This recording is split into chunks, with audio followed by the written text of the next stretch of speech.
여러분, 혹시 집에 이런 그림들 걸려 있지 않나요? 아니면 집에 걸린 그림 때문에 알 수 없는 답답함이나 꼬이는 일들을 경험해 보신 적 있으신가요? 저는 풍수지리 전문가로서 수많은 집들을 방문하며 정말 다양한 사례들을 마주해 왔습니다. 어떤 집은 그림 한 장으로 인해 우환이 끊이지 않고, 또 어떤 집은 그림 한 장으로 만사형통의 기운을 얻더군요. 옛말에 보기 좋은 떡이 먹기도 좋다고 했습니다.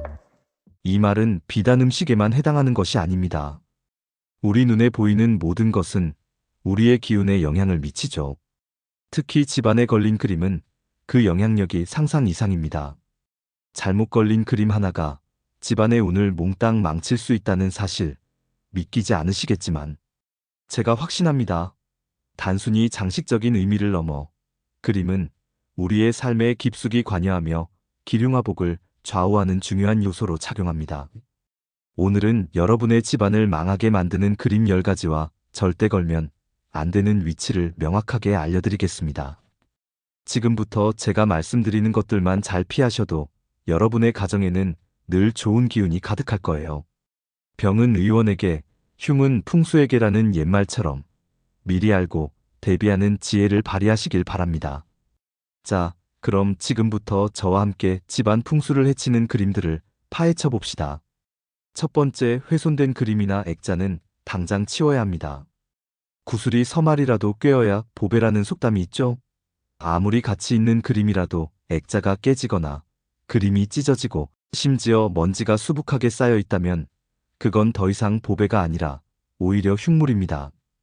풍수에서는 훼손된 모든 것이 부정적인 에너지를 발산한다고 봅니다. 훼손된 그림은 그 자체로 파괴와 불완전함을 상징하며 집안의 활력을 앗아가고 정체된 기운을 만들죠. 마치 아픈 사람이 기운을 잃는 것처럼 훼손된 그림은 집안의 긍정적인 기운을 약화시키고 불운을 불러들일 수 있습니다. 액자의 유리가 깨진 곳으로 재물이 새나가고 그림이 찢어진 곳으로는 불화와 다툼이 들어온다고 생각해 보세요. 상상만으로도 끔찍하지 않습니까? 깨진 거울은 다시 비추지 못한다는 옛말처럼 훼손된 그림은 좋은 기운을 담아낼 수 없습니다. 당장 확인해 보세요. 혹시라도 액자가 깨졌거나 그림에 손상이 있다면 주저하지 말고 버리거나 완벽하게 수리해야 합니다.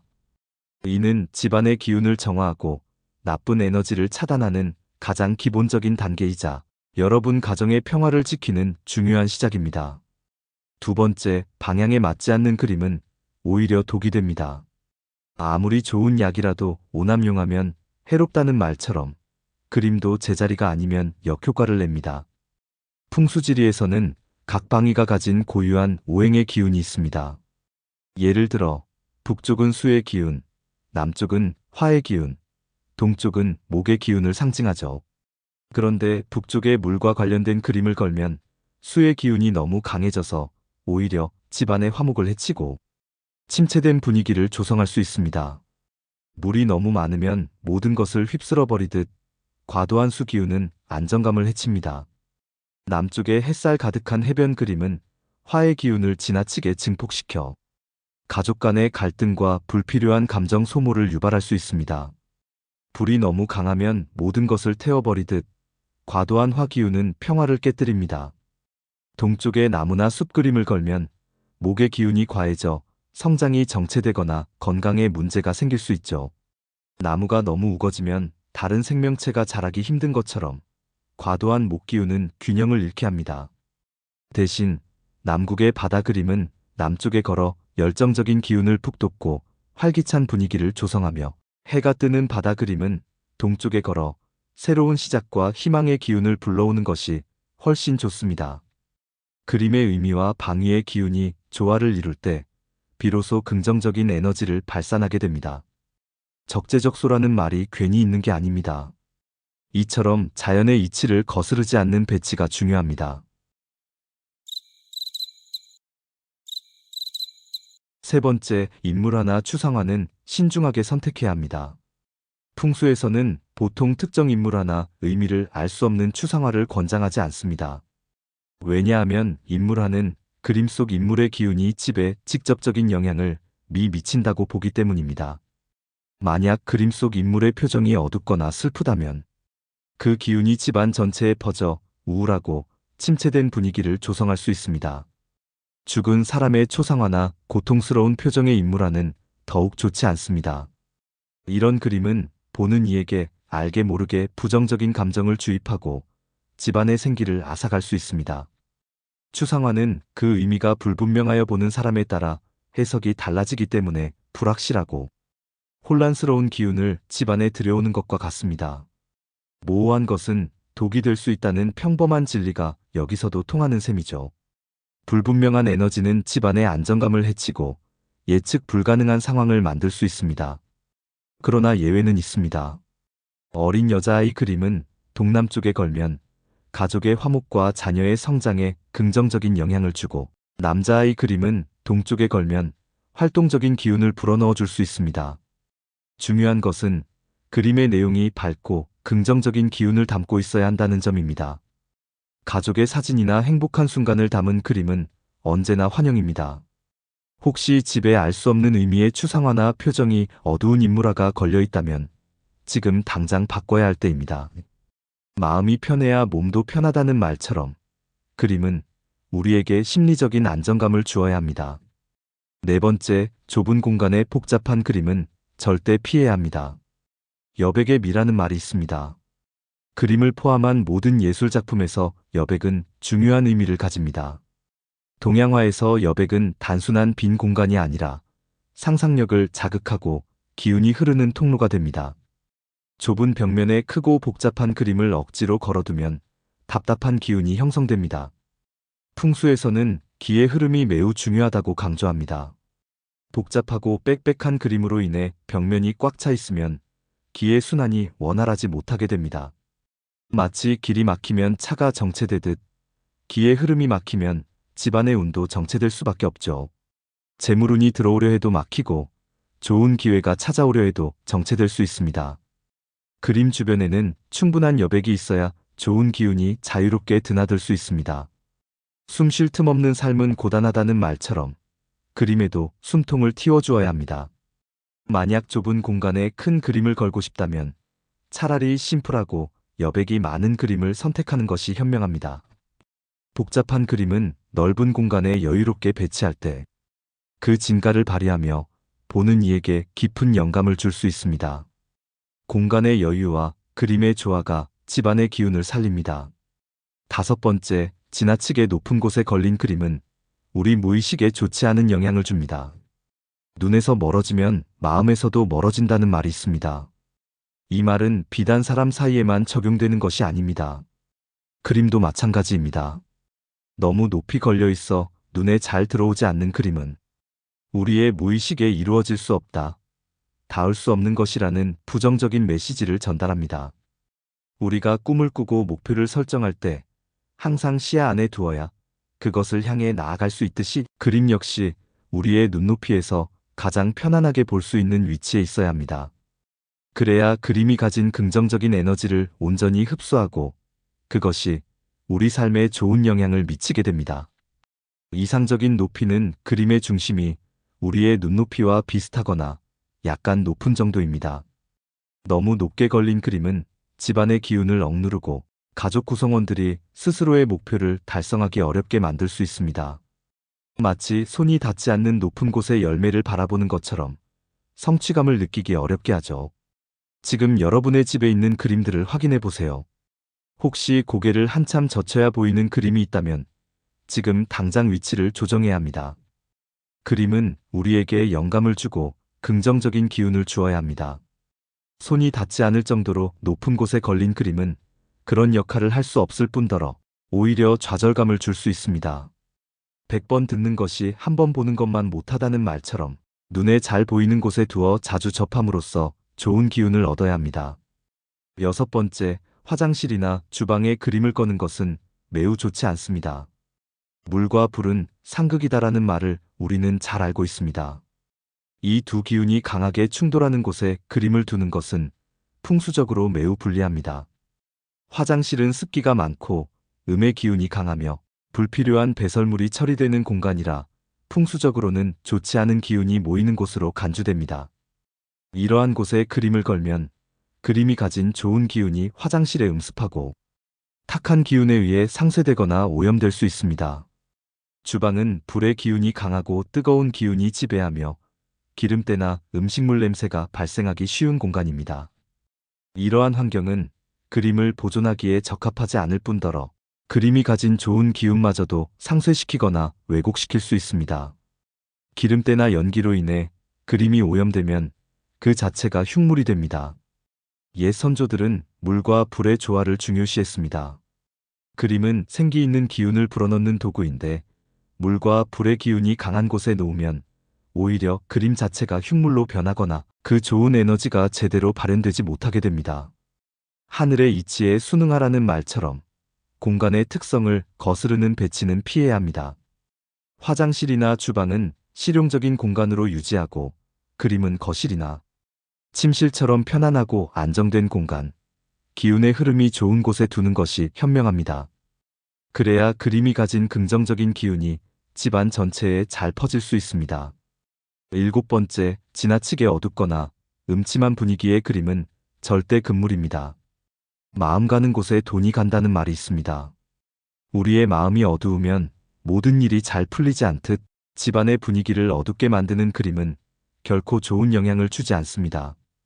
폐허가 된 풍경, 슬픈 표정의 인물, 앙상한 나무, 폭풍 우 치는 바다, 전쟁 장면 등 부정적인 이미지를 담은 그림은 그 그림을 보는 사람들의 기분까지도 침체시킵니다.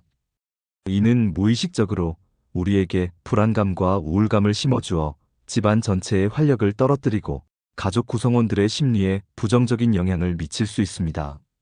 집은 사는 사람을 담는다는 말처럼 집안에 어두운 기운의 그림이 걸려 있으면 그 집에 사는 사람들도 점점 어두워지고 기운이 침체될 수 있습니다.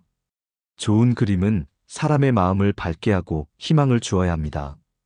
밝고 긍정적인 그림, 희망을 주는 그림, 생동감 넘치는 그림을 걸어야 집안에 화목과 행복이 깃듭니다. 웃으면 복이 온다는 말처럼 그림도 우리에게 웃음과 행복을 줄 수 있어야 합니다. 혹시 여러분의 집에 볼 때마다 기분이 우울해지는 그림이 있다면 미련 없이 치우세요. 밝고 경쾌한 그림이 여러분의 집안에 긍정적인 에너지를 불어넣을 것입니다. 집안의 분위기는 곧 가족의 행복을 좌우합니다. 8번째, 맹수나 날카로운 물건이 그려진 그림은 조심해야 합니다. 칼날 위에 앉아 있는 것 같다는 표현처럼 날카롭거나 공격적인 이미지는 집안의 평화를 위협할 수 있습니다. 풍수적으로 맹수나 날카로운 물건은 살기를 띠고 있다고 봅니다. 호랑이, 사자 같은 맹수의 그림은 그 자체로 강렬한 기운을 뿜어냅니다. 이런 그림은 자칫하면 가족 간의 불화나 다툼을 유발하고 집안에 불필요한 긴장감을 조성할 수 있습니다. 날카로운 칼, 부러진 창, 뾰족한 무기 같은 물건이 그려진 그림 또한 마찬가지입니다. 이러한 그림들은 집안에 긴장감을 조성하고 심지어는 실제 사고나 불운을 불러올 수도 있다고 풍수 전문가들은 말합니다. 물론 맹수 그림이 권력과 위엄을 상징하기도 하지만 일반 가정집에서는 그 강한 기운을 감당하기 어렵습니다. 맹수 그림은 사업장이나 건의가 필요한 공간, 예를 들어 대표실이나 경비실 등에 적합하며 가정집에서는 온화하고 평화로운 기운의 그림을 선택하는 것이 좋습니다. 싸움은 칼로 물베기라는 속담처럼 가족 간의 화합이 가장 중요하므로 공격적이거나 위협적인 그림은 피해야 합니다. 대신 평화로운 동물 그림이나 풍경화를 걸어 안정감을 주는 것이 훨씬 이롭습니다. 9번째, 퍼즐 그림은 완전한 형태로 만들어 걸어야 합니다. 조각난 것은 온전하지 못하다는 것은 누구나 아는 사실입니다. 퍼즐 그림은 수많은 조각으로 이루어져 있죠. 이 조각들이 하나로 맞춰져야 비로소 온전한 그림이 됩니다. 풍수적으로 볼 때 조각난 퍼즐은 집안의 화목을 깨고 가족 구성원들이 뿔뿔이 흩어지거나 서로의 관계가 조각날 수 있음을 암시합니다. 이는 매우 강력한 부정적인 메시지를 내포하고 있습니다. 가족 간의 유대감과 화합을 중요시하는 풍수에서 조각난 이미지는 결속력을 해치는 요인이 될 수 있습니다. 심지어 개인의 마음속에서도 분열과 갈등을 유발할 수 있습니다. 퍼즐 그림을 좋아하신다면 반드시 모든 조각을 맞춰 완벽한 하나의 그림으로 만든 후 그 뒷면을 테이프로 꼼꼼하게 붙여 고정하고 액자에 넣어 걸어야 합니다. 이렇게 하면 퍼즐의 조각난 의미가 사라지고 온전한 하나의 작품으로 인정되어 좋은 기운을 불러올 수 있습니다. 백지장도 맞들면 낫다는 속담처럼 여러 조각이 하나로 합쳐질 때 비로소 강력한 힘을 발휘하는 것이죠. 미완성이거나 조각난 상태의 퍼즐 그림은 절대 걸지 마십시오. 이는 여러분 가정의 평화와 단결을 해치는 행위입니다. 온전한 형태만이 온전한 기운을 가져다 줍니다. 마지막 10번째, 특정 종교적인 의미가 강하거나 죽음을 상징하는 그림은 신중하게 고려해야 합니다. 과유불급이라는 말이 있습니다. 아무리 좋은 의미라도 지나치면 해로울 수 있습니다. 특정 종교적인 그림은 그 종교를 믿는 사람들에게는 위안과 긍정적인 에너지를 줄 수 있지만 다른 종교를 가진 사람이나 무교인 사람에게는 오히려 심리적인 부담이나 거부감을 줄 수 있습니다. 집은 모든 가족 구성원이 편안함을 느끼고 휴식을 취하는 공간이어야 합니다. 따라서 특정 종교색이 너무 강한 그림은 가족 구성원들 간의 정서적 이질감을 유발할 수도 있습니다. 내 탓이라는 다툼의 씨앗이 될 수도 있죠. 또한 죽음을 상징하는 그림, 예를 들어 앙상한 나뭇가지, 해골, 공동묘지, 스산한 밤 풍경 같은 그림은 말 그대로 집안에 음침하고 불길한 기운을 불러옵니다. 이러한 그림들은 우리의 무의식 속의 죽음과 소멸을 각인시켜 삶의 활력을 떨어뜨리고 심지어는 불운을 초래할 수도 있습니다. 풍수에서는 생명력과 활기, 그리고 평화를 중요하게 생각합니다. 죽음과 관련된 이미지는 이러한 긍정적인 기운을 약화시키고 집안에 병액이나 우환을 가져올 수 있습니다. 가는 말이 고와야 오는 말이 곱다는 말처럼 우리가 집에 드리는 그림은 우리에게 좋은 메시지를 전달하고 긍정적인 기운을 주어야 합니다. 밝고 희망찬 그림, 생명력을 상징하는 그림, 평화로운 풍경을 담은 그림을 선택하여 집안에 긍정적인 에너지를 가득 채우세요. 여러분의 가정에 평화와 안녕이 깃들 것입니다. 자, 여러분. 오늘 제가 말씀드린 집안을 망하게 하는 그림 10가지와 절대 걸면 안 되는 위치에 대해 잘 이해하셨나요? 소 잃고 외양간 고친다는 말이 있습니다. 미리 알고 대비하면 불행을 막을 수 있습니다. 제가 확신하건대 여러분의 집에 걸린 그림 하나하나가 여러분의 삶에 크고 작은 영향을 미치고 있습니다. 작은 것이 모여 큰 것을 이룬다는 말처럼 그림 한 장의 선택이 여러분 가정의 운명을 바꿀 수도 있습니다. 오늘 알려드린 내용들을 바탕으로 지금 당장 여러분의 집안을 점검해 보세요. 부정적인 기운을 뿜어내는 그림들을 과감하게 치우고 대신 좋은 기운을 가져다 줄 그림들로 교체하는 것만으로도 여러분의 가정에는 놀라운 변화가 찾아올 것입니다. 티끌 모아 태산이라는 말처럼 작은 변화가 모여 큰 행복을 만들 수 있습니다. 현명한 그림 선택으로 여러분의 가정이 늘 행복과 번영으로 가득하기를 진심으로 기원합니다. 다음 시간에도 더 유익하고 재미있는 풍수 이야기로 찾아뵙겠습니다. 감사합니다.